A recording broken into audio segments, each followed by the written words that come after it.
kò ní dá fáwọn tó bí ẹ. Wunmi, ẹ má bínú láti joy. Ọwọ́ di. Happy Christmas to everybody. Ẹ má rí pé mi múra mo yẹ̀ṣẹ̀ kún kitchen ni mo dẹ̀ ṣe ń retí àwọn àlejò. Ọwọ́ mi di. Ọ̀rẹ́ mi ọmọ yẹn ṣe birthday. Àná la dé. Kò sáyé ọmọ mi náà birthday náà December yìí náà ni. So gbogbo kíní yẹn choke mi gan kò jẹ́ kí n ráyè bọ̀ mo rí gbogbo nǹkan tó ń lọ.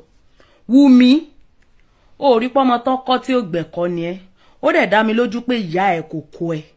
Because tó yẹ pé ìyá ẹ̀ kọ́ ẹ náà ni. Wọn ò ní bọ́ sórí social media kọ́ máa sọ pé àwọn ò ní ṣe DNA test. Ẹnu tó fi pé bàbá Mohbad tó fi ń bú bàbá Mohbad tó fi ń yàyàn náà bàbá Mohbad. Ẹnu yẹn ó máa yà ni kò ní ragbá fáwọn tó ń kọ́ ẹ kò ní ragbá fún wọ́gàn Wunmi. Ó rí pé ọmọ òṣì ọmọ rádaràda ni ẹ́.